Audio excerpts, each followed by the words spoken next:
remember this sentence for later. Tesla cares about science. Tesla does not care about money.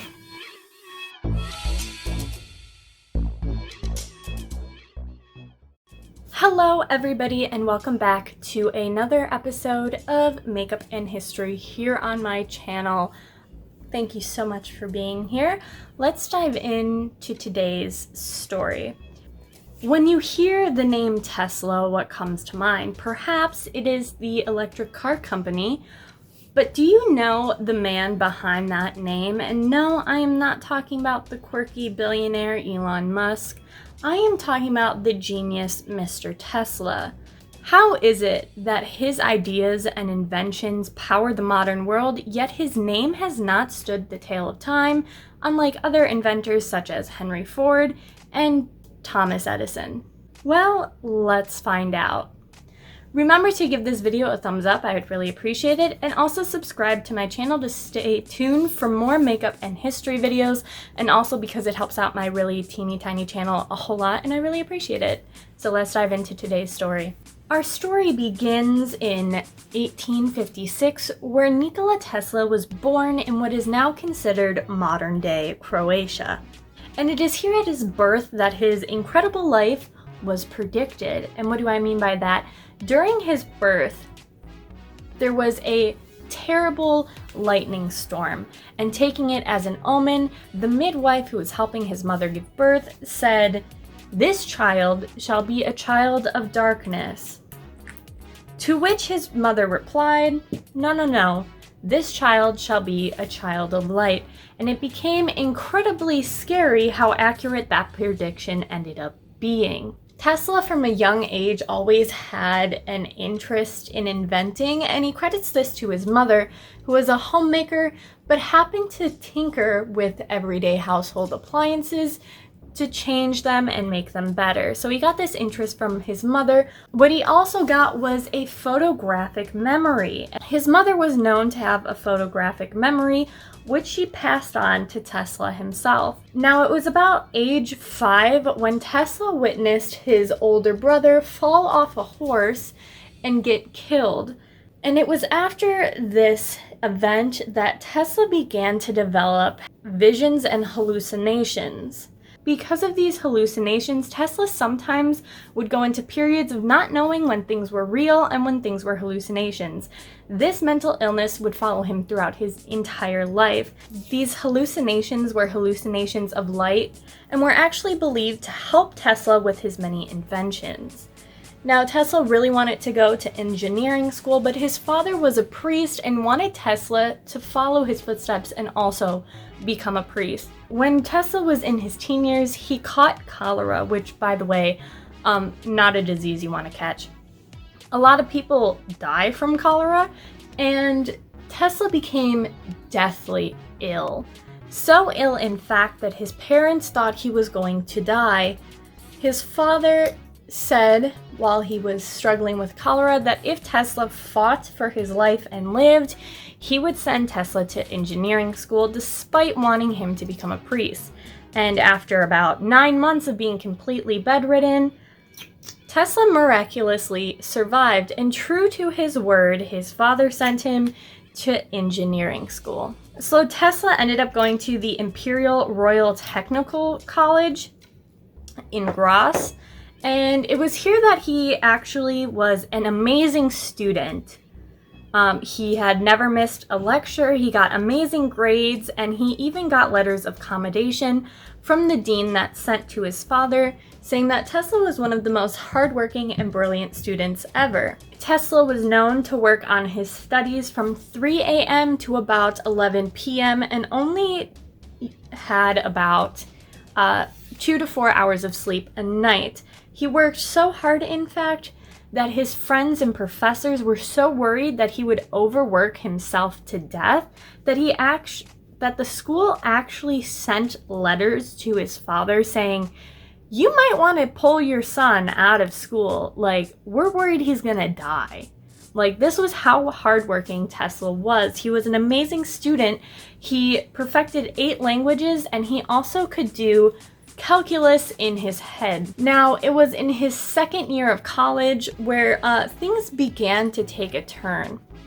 Towards the end of his second year, he actually lost his scholarship, and that became really hard to pay for school, and he ended up becoming addicted to gambling. Because of losing his scholarship and his gambling addiction, Tesla ended up dropping out of school, and he was so disappointed in himself and didn't want anyone to know that he actually cut off ties with his friends and family. He cut off ties so suddenly that his friends thought he died, thinking he had drowned in a nearby river. So Tesla then kind of travels around Europe for a little while, taking some odd jobs and still gambling.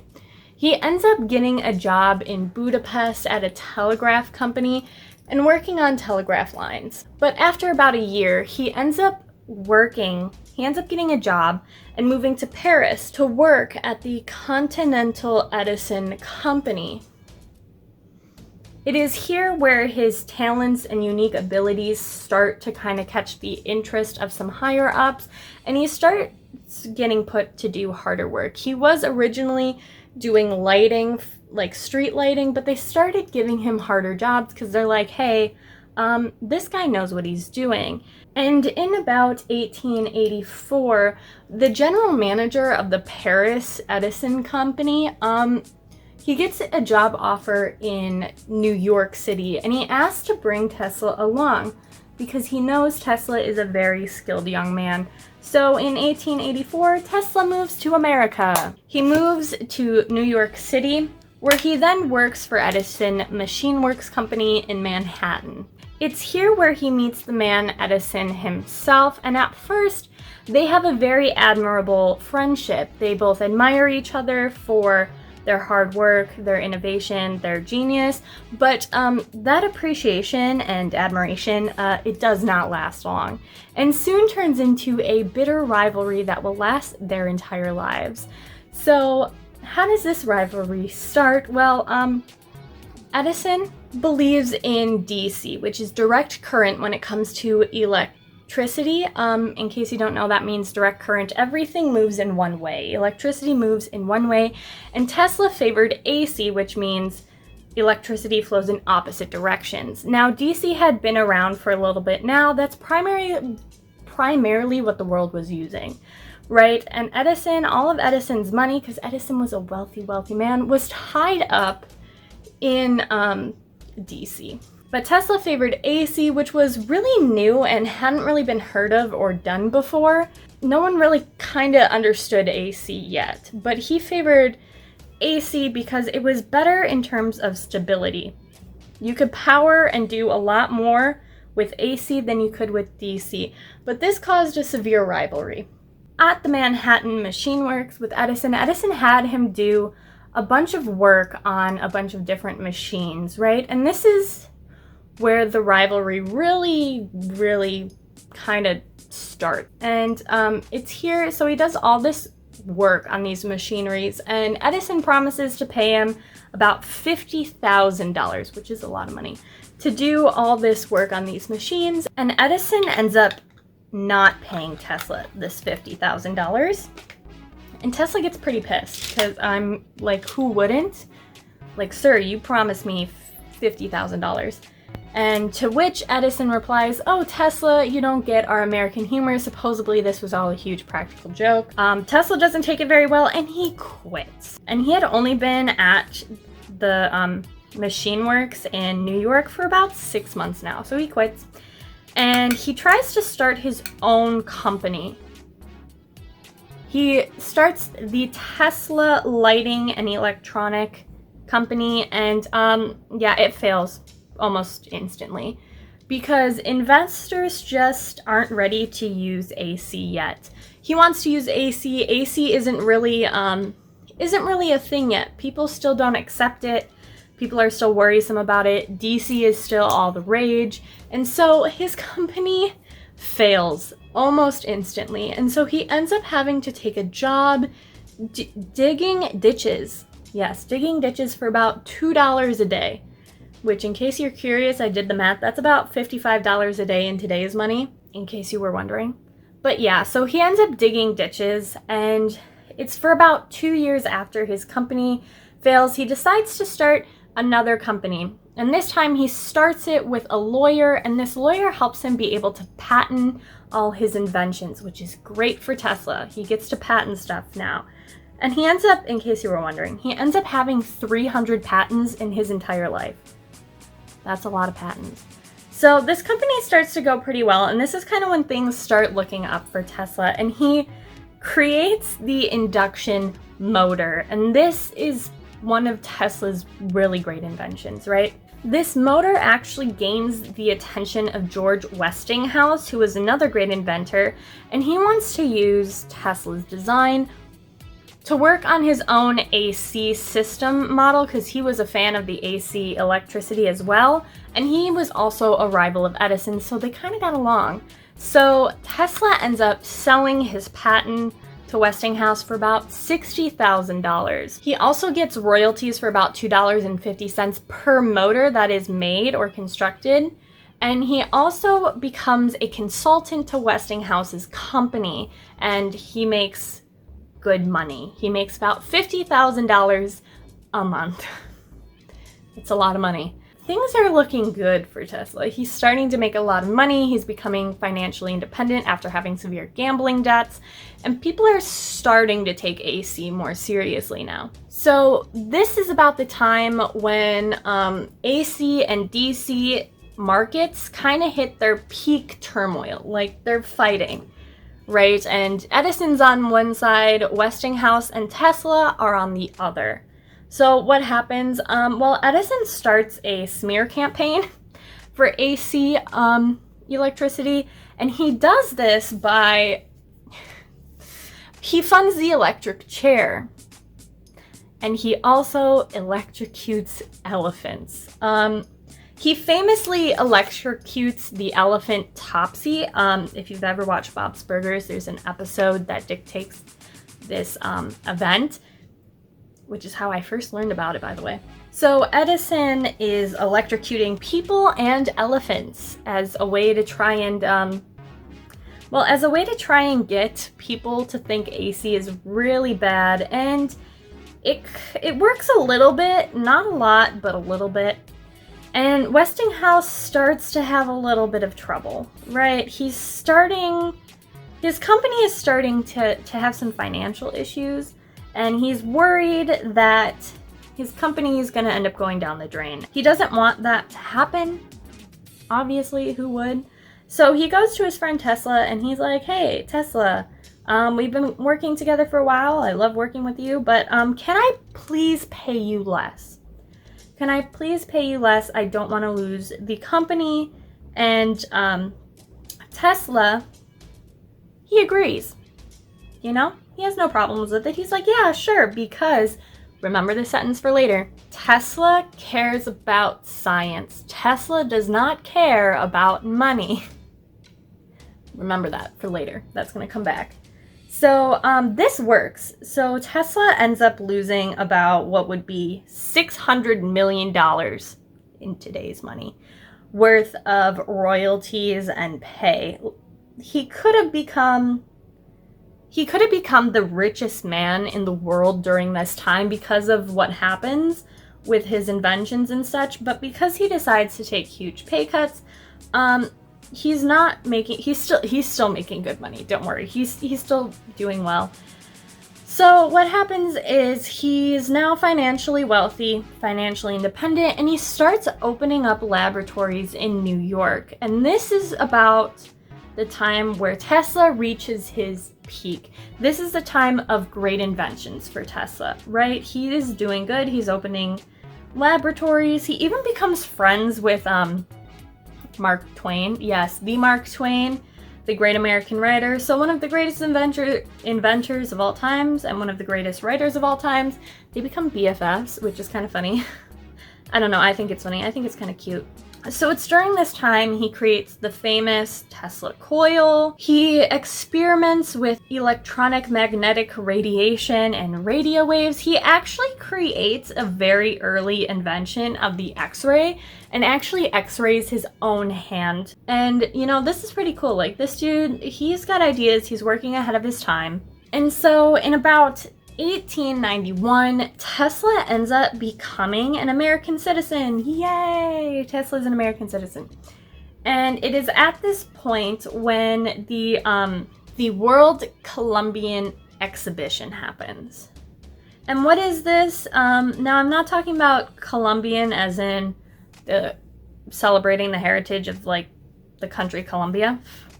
No, this is a huge, huge fair. Like, think World's Fair size, like gigantic. And it celebrates the finding of America, Columbus finding America, discovering America. And this thing is huge, okay? A lot of electronic companies are kind of fighting for the bid to power this huge, huge fair. So Westinghouse goes to Tesla, is like, hey, do you want to be a part of this?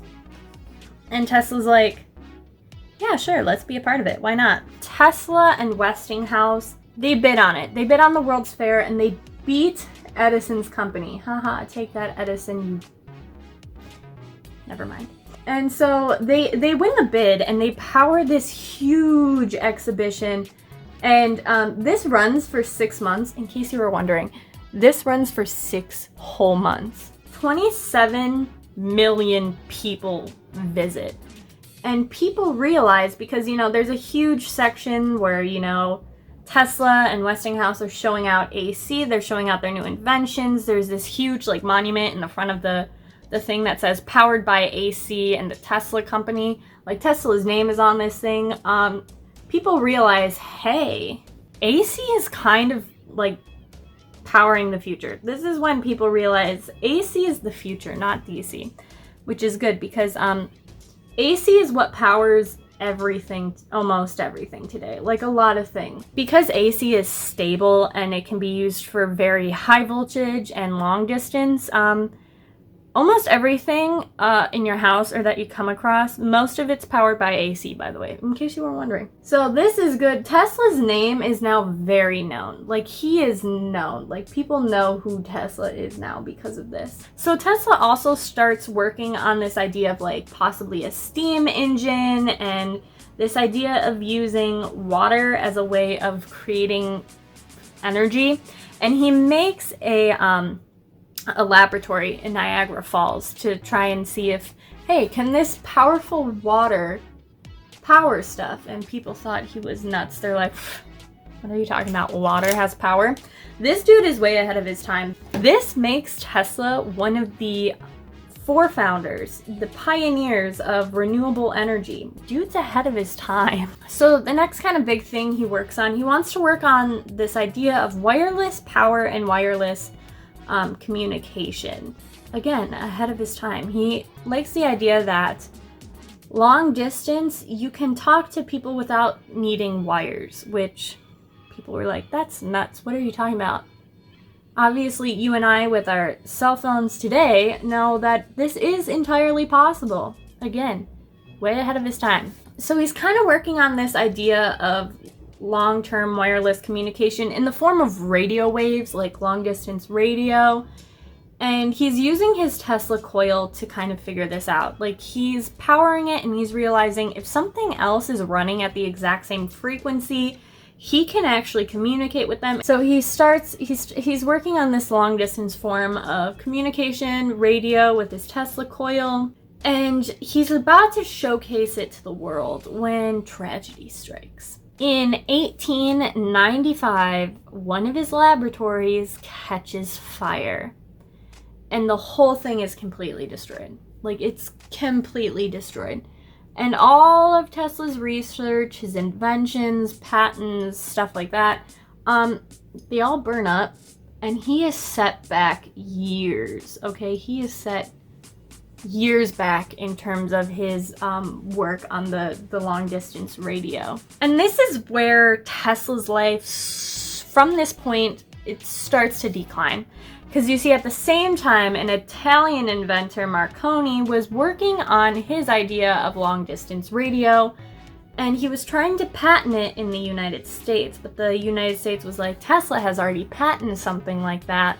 It's too similar, I'm sorry. So Marconi keeps working, but the thing is, he ends up being the first person, if you look up transatlantic radio signal, you'll see Marconi's name. Marconi, he does the first long distance across the ocean radio signal, and this is the first sign of long distance communication. And the thing is, in order to do this, Marconi uses 17 of Tesla's patented inventions in order to do this, right? And Marconi gets a lot of credit. And everyone's like, oh my god, this is so great, Marconi. And Tesla isn't mad about this. He's like, hey, that's fine, you use my inventions, I'm not mad. And Edison ends up swooping in and he's like, I am going to fund Marconi because he took Tesla's ideas and stuff and he did what Tesla wanted to do. So this is going to piss off Tesla. I'm going to put all my money into this man because Edison's, I could say things about Edison. It's fine. Moving on. But then you see a few years later, Marconi ends up winning the Nobel Prize in physics for his invention, Tesla's inventions, for using Tesla's patents and stuff. And Marconi wins the Nobel Prize for using Tesla's patents, Tesla's inventions. And this is what pisses Tesla off. He's like, because Tesla had been nominated for a few Nobel Prizes and he hadn't received one. And then Marconi takes his designs and he wins a Nobel Prize. Tesla ends up suing Marconi for this, and unfortunately the lawsuit drags on for years and actually doesn't end up getting resolved until after Tesla dies many decades later. They do settle it in favor of Tesla, but unfortunately he doesn't get to see this in his lifetime. So this would negatively impact Tesla's career for, well, the rest of his career. It negatively impacts him. And so he ends up opening this tower called the Warden Cliff Tower. And you might know it famously. It's famously known as Tesla's Tower. And again, he's still working on like long distance communication, wireless power and stuff. He opens this tower, but it loses funding like right away because Marconi just came out with his like long distance stuff and investors want to work with Marconi now, not Tesla.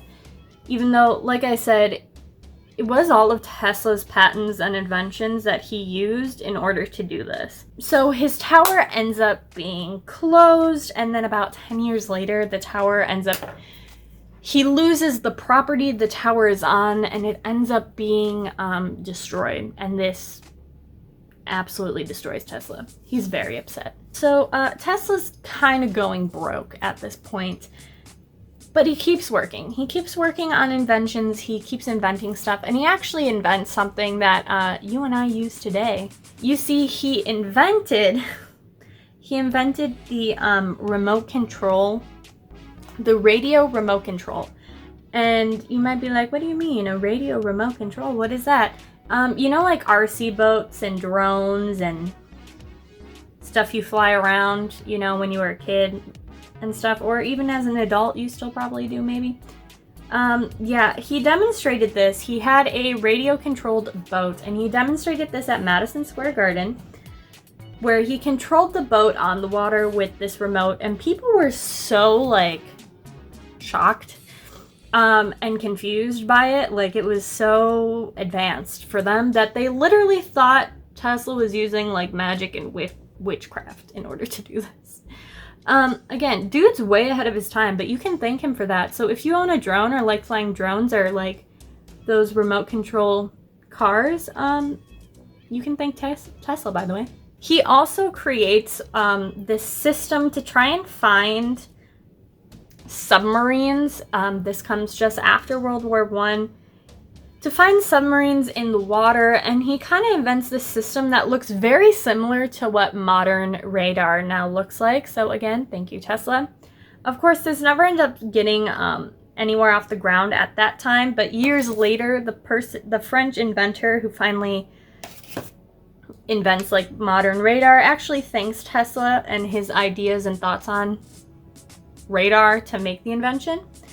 And at this point, Tesla's getting older and he has officially gone broke. His patents aren't doing as well as they used to be. Investors aren't as interested in him anymore, thanks to Marconi. He goes broke. And he ends up having to close down his laboratories.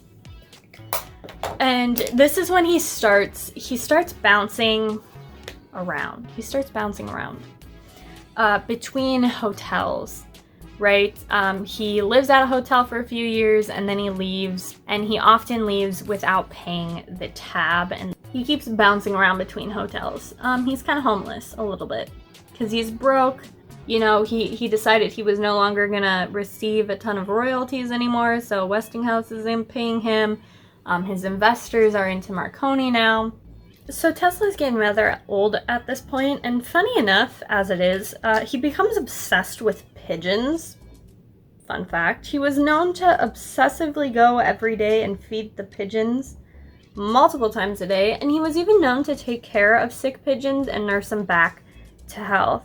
But you might be like, Anna, how does this have to do with the fact that he's considered the forgotten genius? Well, you know how I said Tesla cares more about science than money?